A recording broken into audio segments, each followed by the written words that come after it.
은혜로운 찬양을 주님께서 기뻐 받으신 줄로 믿습니다. 초대교회 성도들의 인사는 마라나타였습니다. 여러분, 마라나타는 예수님께서 쓰신 아람어로 마라는 우리 주고 아타는 오시옵소서라는 뜻이에요. 그래서 마라나타 하면 우리 주님 오시옵소서라는 뜻입니다. 오늘은 우리 주변 성도님들과 이렇게 한번 인사해 볼까요? 마라나타 우리 주님 오시옵소서. 함께 인사하겠습니다. 마라나타 우리 주님 오시옵소서. 아멘. 오늘 대림절 첫 번째 주일입니다. 교회력상으로는요, 대림절이 제일 교회력의 첫 번째 절기예요. 그러니까 오늘은 사실은 교회력상으로는 신년주일과 마찬가지입니다. 정월 초하루나 마찬가지예요. 교회력상으로는 그렇습니다. 대림절이란 건 주님의 임재를 기다린다. 대강절이라는 것, 주님 강림하시기를 기다린다라는 뜻입니다만은 이 영어로는 arrive, 독어로는 ankunft, 대강절 advent라는 것은 도착의 의미를 갖고 있어요. 서구 기독교 사회는 도착을 기다리는 절기다라는 것입니다. 여러분, 누구를 기다립니까? 예수님께서 우리에게 도착하시기를 기다리는 절기인 것이죠. 2000년 전 이 땅에 오신 그리스도의 성탄을 기념하는 동시에 그것을 기다리면서 우리 마음속에, 우리 삶의 현장 속에, 그리고 믿지 않는 세상에 만물이 다시 회복될 수 있도록 주님 오셔서 다스려 주옵소서. 그것을 기다리는 절기가 대림절, 대강절인 것입니다. 자, 그러면 우리가 주님을 어떻게 기다려야 할까요? 오늘은 두 가지만 말씀을 나눠보고자 합니다. 첫 번째로는 우리가 깨어서 기다려야 됩니다. 주님을. 우리는 늘 다시 오실 주님을 기다리며 살아야 하지만 특히 대림절은 성서 일과에 따라서 하나님의 나라와 그리스도의 임재를 기도하며 기다리며 주님 다시 반드시 오실 것임을 소망하면서 종말론적인 삶을 살아야 돼요. 즉, 오늘 저녁에 주님 오셔도 좋습니다. 내일 오셔도 좋습니다. 연말에 오셔도 좋습니다. 언제 오셔도 좋습니다. 라는 마음으로 주님을 기다려야 돼요. 그러려면 어떻게 해야 됩니까? 우리가 지저분한 것들을 청산하고 회개하고 순결하고 맑은 마음과 정신으로 주님 지금 오셔도 좋습니다. 이런 종말론적인 자세로 주님을 기다릴 수가 있는 것이죠. 그래서 이런 의미에서 대림절을요, 겨울의 사순절이라고도 합니다. 우리는 이 기간을 세상 사람들처럼 막 연말이라고 놀고 먹고 마시고 술 취하고 그 다음에 스트레스 다 풀자, 잊어버리자, 막년회, 또 송년회, 이런 것이 아니라요. 이렇게 역사의식 없이 보내는 게 아니라 주님이 반드시 다시 오실 것이므로 그때를 기다리면서 빚진 것들 청산하고 지저분하고 뭔가 서운하고 좀 껄끄러웠던 관계 화평하게 회복하고 용서하고 이해하고 사랑하면서 주님의 말씀대로 살아가기를 다짐하는 그런 기간이 되어야 한다라는 말씀입니다. 그래서 야단스럽게 즐기면서 그렇게 막년회로 지내는 것이 아니라 깨어서 기도하며 경건한 분위기에서 주님 오시기를 대망하며 예배에 힘쓰면서 보내는 것이 맞다. 이게 그리스도인이 연말을 보내는, 대강절을 보내는 방식이다라고 할 수가 있어요. 이 대림절 첫째 주일은 늘 11월 27일에서 12월 3일 사이에 한 날에 오게 되어 있어요. 대림절은 꼭 그렇게 되어 있어요. 11월 30일에 가장 가까운 주일이 대림절 첫 주가 되거든요. 그래서 이 기간은 연말일 수밖에 없는데 크리스마스가 오기 전에 우리는 이 겨울의 사순절답게 대림절을 은혜롭게 경건하게 보내야 된다라는 말씀입니다. 여러분, 그래서요, 이러한 대림절은 예수님의 가르침 속에서 우리가 그 의미를 찾아볼 수가 있어요. 예수님의 성탄도 중요하고 성육신도 중요하지만 이 못지않게 중요한 것은 예수님의 다시 오시는 재림, 그리고 종말과 심판이에요. 예수님께서도 많은 가르침과 비유 속에서 다시 오실 주님에 대해서 스스로 밝히시고 심판과 종말에 대해서 말씀하셨어요. 그런데 현대사회에서 이걸 너무 안 가르치고 별로 이런 것들을 설교하지 않았지만은 정말 중요하고 예수님께서 많이 가르치셨다라는 것을 알 수가 있어요. 오늘 본문 말씀도 마태복음 25장의 첫 번째 비유인데 마태복음 25장을 종말장이라고 합니다. 마태복음 13장은 우리가 천국장이라고 했듯이 마태복음 25장은 종말에 대한 말씀과 비유가 많기 때문에 종말장이에요. 그만큼 예수님은 우리에게 종말을 대비하라고 말씀하시고 가르쳐 주셨습니다.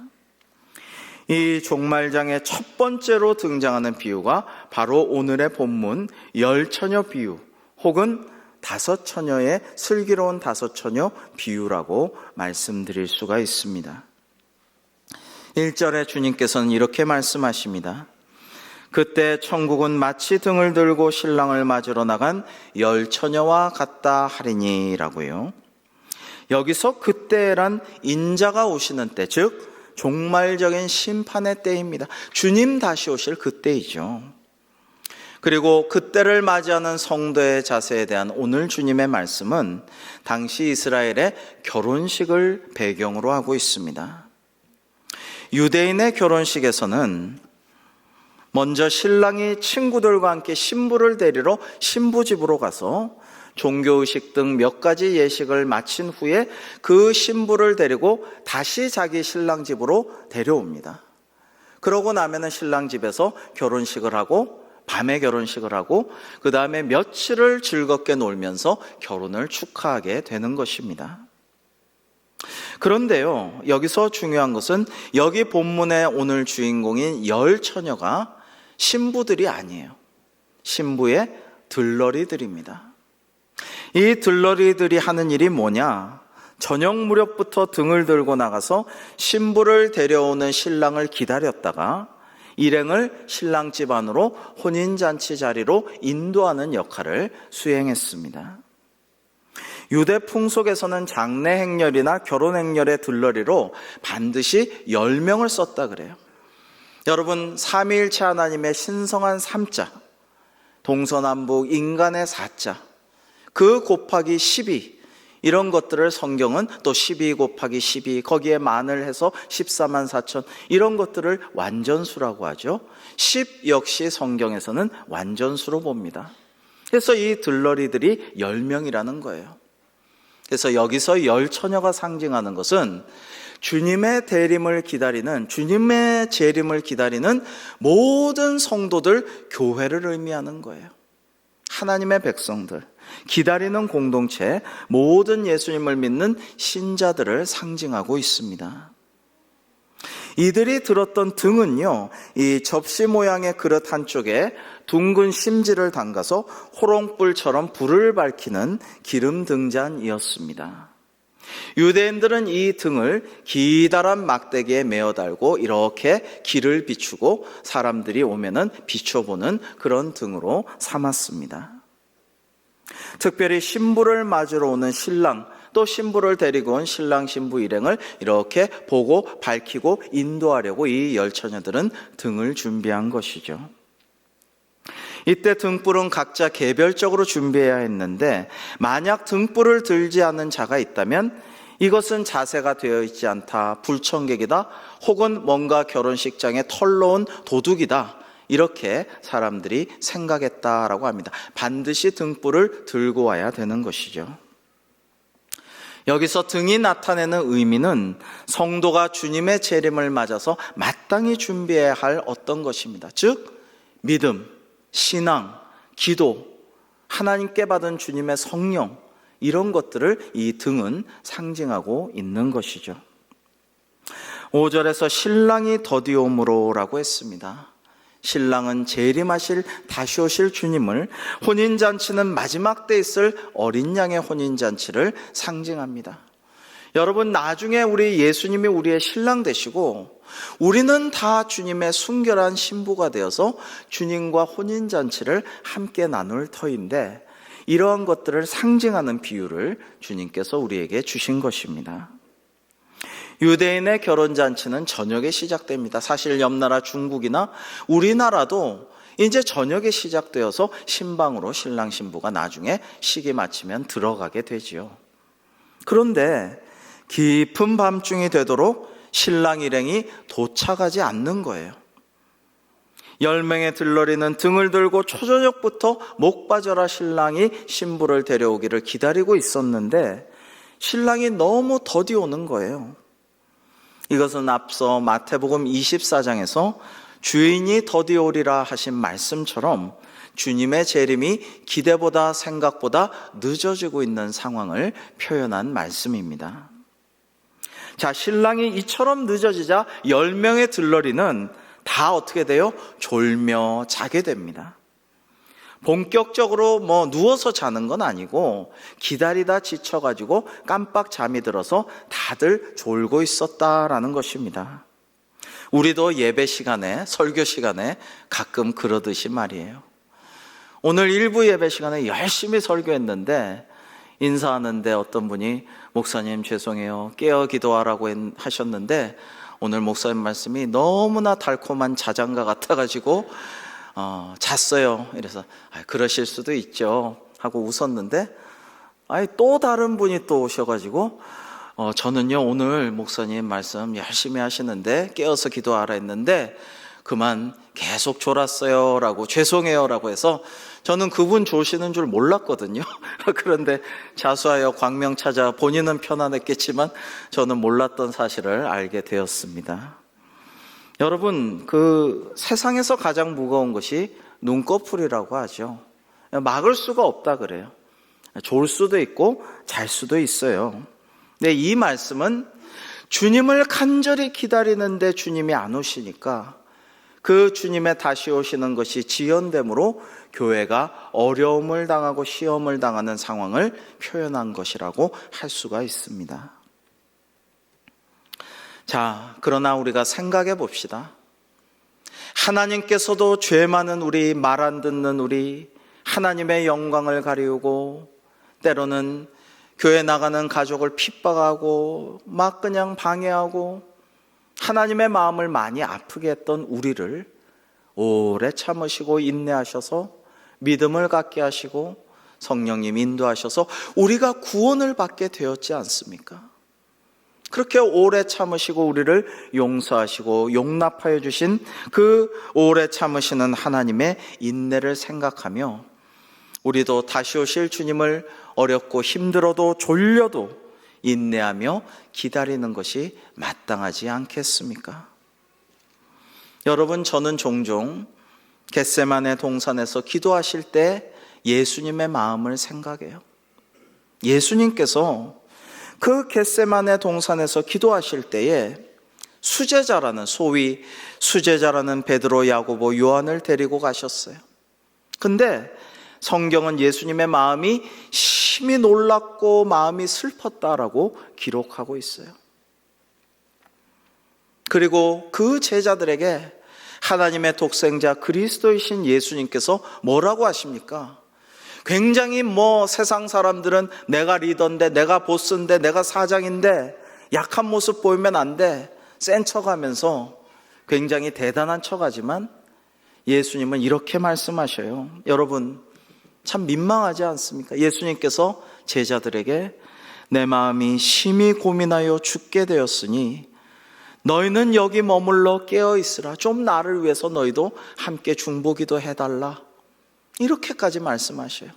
그 제자들이 뭐라고, 뭐 대단하다고, 뭐 영적인 권능이 있다고? 그러나 사랑하는 제자들에게 내가 죽을 것 같다, 나를 위해 기도해다오, 깨어서 기도해달라 말씀하셨어요. 간절히 기도하시고 피땀 흘리시고 기도하시고 돌아오시니까 제자들 3명이 100% 똑같이 다 자고 있어요. 한 명도 깨어있는 제자가 없었어요. 시몬아, 자느냐? 내가 1시간도 깨어 있을 수가 없더냐? 그러나 예수님은 이해하시고 마음에는 원이로되 육신이 약하도다라고 그렇게 이해하시는 말씀을 하셨어요. 그러나 시험에 들지 않게 깨어있어 기도하라라고 또 당부하시고 다시 기도하러 가셔서 또 간절하게 기도하셨어요. 그러고 돌아오시니까 어떻게 해요? 그들이 자요. 성경에는 눈꺼풀이 무거워서 눈도 잘 못 뜨더라. 그리고 버벅거리면서 예수님한테 뭐라고 말씀도 못 드리더라라고 되어 있습니다. 막 잠에 취해가지고 정신이 없었던 것이죠. 여러분, 기다리던 재림과 종말이 지연되어 힘들더라도 내 간절한 기도 제목이 이루어지지 않아서 마음이 황망할지라도 하나님 도와주세요 했는데 왜 하나님 임재하시지 아니하시고 역사하지 아니하시고 하나님 응답하지 아니하십니까? 라고 그런 마음이 들더라도 주님의 다시 오심과 응답하심이 졸음처럼 지루하고 참기 어렵고 힘들지라도 주님께서 반드시 오시고 응답하시고 우리 삶 가운데 역사하여 주실 줄로 믿으시기를 바랍니다. 여러분, 그렇게 반드시 오시고 역사하시고 응답하실 주님을 믿고 굳세게 신앙생활을 잘 해야 한다라는 것입니다.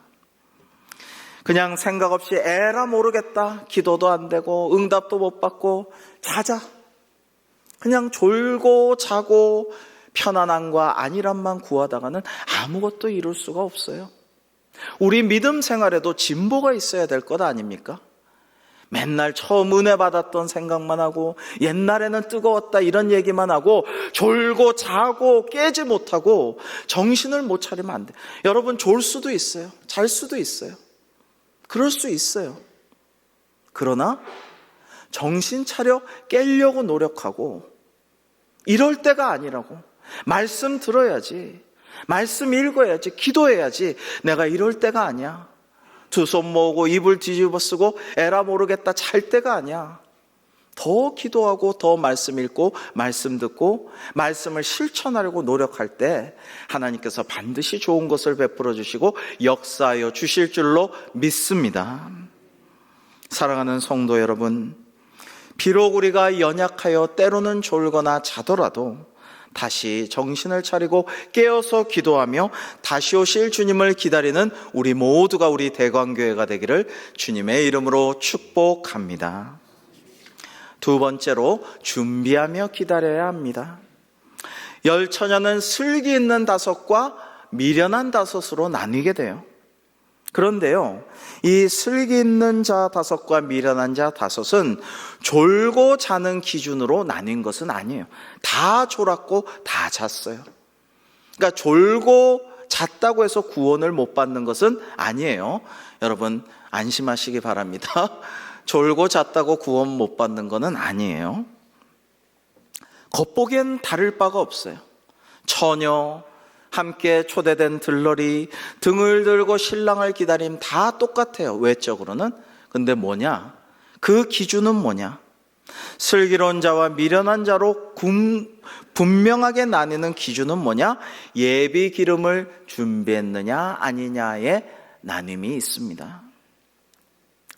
여러분, 한밤중에 갑자기 보라 신랑이로다 맞으러 나오라라는 큰 소리가 들려요. 그러니까 다 졸고 있었는데 화들짝 놀라서 깨요. 그러고 등불을 준비합니다. 본문에 등불을 준비한다의 성서 원어는요, 이런 거예요. 이 정렬시키다 가지런히라는 의미인데요, 이 본문에서 적용되자면 지금껏 하고 있던 등불 심지에 까맣게 된 부분을 잘라내고 그 등불 심지를 가지런히 매만진 다음에 거기에 불을 붙이고 그 다음에 예비한 기름을 준비하면서 자세를 갖추는 것, 이게 등불을 준비했다라는 말의 의미입니다. 이러한 현상은요, 정말 문제가 너무 시간이 지체되어 등불의 기름이 떨어지는 것을 대비할 수 있느냐 없느냐에 달려 있어요. 이 등불의 기름이 떨어져서 등불이 꺼져가고 심지가 타들어가서 이제 다 닳게 되는 이런 현상은 우리의 신앙이 영적으로 고갈되고 은혜의 불길이 꺼져들고 스러들고 있는 그러한 우리의 현상을 말씀하시는 표현입니다. 바로 여기서 슬기로운 처녀 다섯과 미련한 처녀 다섯이 확연하게 구분되는 거예요. 당시 등불의 기름통이 작아서 보통 여분의 기름통을 준비해 다녔다라고 해요, 사람들이. 그런데 5명의 슬기로운 처녀는 당시 사람들이 그러듯이 자기도 그것을 준비했던 것이고, 미련한 5명은 아유 곧 오겠지, 9시면 오겠지. 근데 10시가 지나고 11시가 지나도 안 와요. 그러니까 등불의 예비기름을 준비하지 못하니까 큰일이 난 것이죠. 여러분, 우리 신앙생활 역시 준비성이 중요해요. 그 다음에 지속성이 중요해요. 우리가 예배를 드릴 때, 성경 공부를 할 때, 전도하러 갈 때 기도하고 사모하는 마음으로 준비하느냐? 여러분, 준비된 마음으로, 사모하는 마음으로 말씀을 듣고 예배할 때 은혜가 있는 것이지, 아무 생각 없이 그냥 시간 돼서 허겁지겁 달려와가지고 잘 은혜가 될 리가 없어요. 감동이 될 리가 없습니다. 여러분, 또한 지속성이 중요해요. 우리가 계속해서 이 신앙생활을 잘 꾸준히 영위할 수 있느냐, 이것 또한 대단히 중요한 것입니다. 그냥 어떨 땐 막 불타오르고 막 뜨겁다가 어떤 분 보면은 또 차갑게 식고 냉랭하고, 완전히 그 가톨릭에서는 이런 사람들을 냉담자라고 합니다. 냉담하게 돌변해버리는 이런 것을 주님께서 기뻐하시겠습니까? 좋아하실 리가 없지요. 여러분, 준비하는 것은 중요해요. 한 선원이 배가 파손되어서 어느 섬에 도착했어요. 그 섬의 주민들은 그를 보자마자 추장 앞으로 데려갔습니다. 그리고 모두들 너무 좋아하는 거예요. 그러자 아이고, 나는 여기서 이 원주민들한테 죽겠구나, 이 사람들 식인종인가 보다, 이렇게 좋아하다니, 이런 생각을 했는데 웬걸 이 선원을 왕으로 세우고 엄청 후대하고 말씀마다 순종하고 막 떠받드는 거예요. 그래서 이 선원이 참 이거 이상하다, 왜 이러지? 하고 말을 잘 들으니까 한 신하에게 너 이실직고 해라, 내가 왕이잖아, 똑바로 대답해, 왜 나를 왕으로 세우고 이렇게 후대하는 거지? 그러자 말씀드리겠습니다. 전하, 저희 섬에서는 1년에 한 번씩 왕을 세웠다가 1년 후에는 왕을 무인도로 보내서 거기서 늙어 죽게 하는 관습이 있습니다 라고 말했어요. 선원은 깜짝 놀라서 그러면 어떡하나 고민을 했습니다. 국리 끝에 그는 원주민들에게 명하여서 자기가 가기로 내정되어 있는 멀리 있는 그 무인도에다가 큰 배로 곡식과 과일나무를 갖다가 심으라고 했습니다. 그 다음에 또 큰 배를 보내서 거기에 좋은 집도 지으라고 했습니다. 그리고 그 섬에서 가장 예쁘고 착한 아가씨를 선택하여서 무인도에 가서 먼저 기다리라고 했어요. 왕명이므로 원주민들은 다 순종했습니다. 1년이 지나자 그들은 이 선원을 무인도로 보냈죠. 비록 선원은 무인도로 가게 되었지만 자기가 왕으로 있을 때 잘 준비하고 대비했기에 거기서 아들, 딸 낳고 늙어 죽기까지 행복하게 잘 살았다라고 합니다. 사랑하는 성도 여러분, 악인과 선인에게 똑같이 햇빛과 비를 주시는 주님께서 우리에게 세상 사람들과 똑같이 모든 좋은 것과 어려운 일들도 주셔요. 그러나 우리가 잘 준비하고 대비하면 그 모든 것들을 잘 극복하고 은혜와 복을 받아 누리게 될 줄로 믿습니다. 중요한 것은 준비하느냐 아니냐예요. 똑같이 전 세계 7년 풍년과 7년 흉년이 왔지만 요셉은 하나님께서 주신 지혜로 그 7년의 풍년 동안 7년 흉년을 대비했기에 본인과 가족과 민족과 애국과 온 세계를 구원할 수가 있었던 것이죠. 기름을 꿔달라는 미련한 자들의 절박한 호소에도 불구하고 슬기로운 자들은 단호하게 거절합니다. 왜냐하면 이 기름으로 신랑을 우리가 맞이할 기름밖에 여분의 기름이 없다. 이걸 나눠주면 아무 일도 둘 다 할 수가 없기 때문에 차라리 가서 너희는 기름 파는 자에게 기름을 사라, 이렇게 권했어요. 타당한 말입니다. 인정이 없어 그런 것이 아닙니다. 그러나 그 말이 옳다 여겨서 기름 떨어진 자들이 기름 파는 자들에게 간 사이에 마침 그때 밤늦게 신랑 신부가 오고 신랑 집으로 들어가고 이제 혼인식을 하고 잔치를 베풀면서 문은 굳게 닫혀버립니다. 그리고 아무리 애원해도 나는 너희를 알지 못해 라는 매정한 말만 들으면서 문을 열고 들어갈 수가 없는 것이 다섯 처녀의 실상이었습니다. 여러분, 이것은 우리의 구원이 매우 개인적이고 영적인 문제임을 상징하는 거예요. 부모가 신앙이 좋다고 해서 자녀 손들이 구원받는 게 아닙니다. 간절히 기도해 주기는 하지만 그들의 구원은 그들의 영혼과 그들의 결단과 그들의 믿음의 고백 가운데 이루어지게 되는 것입니다. 여러분, 모든 일에는 시기가 있고 때가 있어요. 성경에는 늘 그것을 말씀하십니다. 최근에도 우리 사회가 깨어서 준비하지 못한 탓에 큰 참사를 겪고 말았습니다. 사람이 죽고 사는 데는 골든 타임이 있죠. 그 때를 놓치면 백약이 무효하고 생명을 잃게 됩니다. 이번에도 안타깝게도 인근에 있는 동사무소, 행정복지센터, 어디에 관공서에 그 심장을 박동하게 제세 박동기가 있었는데도 문이 잠기고 공무원들 퇴근하고 열 방법이 없어서 열지 못하고 그냥 인공호흡 하다가 많은 사람들이 희생되고 말았어요. 얼마나 안타까운 일입니까? 여러분, 오늘 말씀의 결론은 13절에 있습니다. 주님의 말씀입니다. 그런즉 깨어 있으라. 너희는 그날과 그때를 알지 못하느니라 라고 말씀하셨습니다. 제가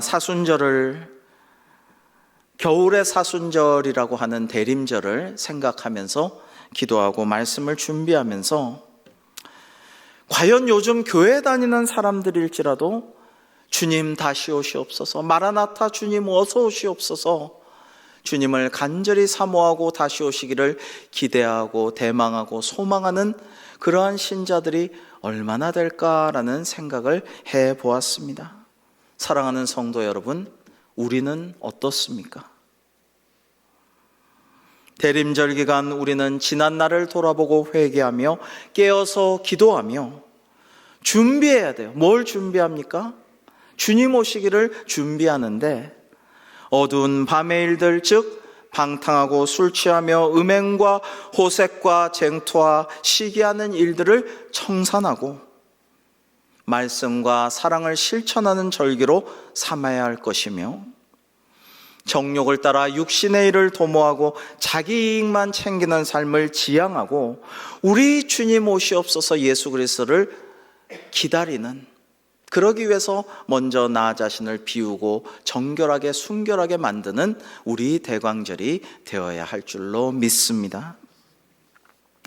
호라티우스 보나르라는 19세기에 스코틀랜드의 경건한 복음 전도자가 살았는데요. 이 보나르란 분은 그리스도만 높이고 인간의 교만함은 낮추며 오직 하나님께만 영광 돌리게 하려는 그러한 의도를 가지고 찬송가 가사를 무려 600편이나 작사했습니다. 이 보나르는요, 아침에 해가 뜨면 창문을 열고 커튼을 젖히면서 오 주님, 이 아침에 저에게 오시겠습니까? 마라나타 주님 오시옵소서, 그렇게 이야기하곤 했고요. 일과를 마치고 밤에 이렇게 커튼을 닫고 창문을 닫으면서 주님이시여 이 밤에 저에게 오시겠습니까? 마라나타 주님 오시옵소서, 그렇게 말하면서 기도하고 잠자리에 들곤 하였다라고 합니다. 요한계시록 22장 20절은 이렇게 말씀하십니다. 이것들을 증언하시니가 이르시되 내가 진실로 속히 오리라 하시거늘 아멘 주 예수여 오시옵소서. 주님께서는 반드시 다시 오시겠다고 약속하셨어요. 여러분, 주님만이 인류의 세계, 아니 온 우주 만물의 유일한 희망인 줄로 믿으시기를 바랍니다. 그러므로 우리는 이렇게 말해야 돼요. 아멘. 주 예수여 오시옵소서. 오셔서 우리에게 임하시고 다스려 주시고 주님의 평화를 이루어 주옵소서라고 말해야 하는 것입니다. 사랑하는 성도 여러분, 영적으로나 육적으로나 피곤하고 힘들고 졸려도 자지 말고 정신 차려 다시 깨어 기도하며 지혜롭게 잘 준비하여 주님을 기다립시다. 그리하여 장차 주님께 지혜롭고 착하고 충성된 종이라 칭찬받는 우리 대광교회가 되기를 주님의 이름으로 축복합니다. 기도하겠습니다. 하나님이시여, 오늘 주신 주님의 말씀을 깊이 묵상하며 이제 저희가 깨어 기도하며 주님의 다시 오심을 잘 준비할 수 있도록 도와주옵시고, 그리하여 마침내 주님의 얼굴을 배울 때 부끄럽지 않고 주님께 감사드릴 때 주님께서 지혜롭고 착하고 충성된 종이라고 저희들을 인정하시고 칭찬하시게 하여 주시옵소서. 예수님의 이름으로 기도하옵나이다. 아멘.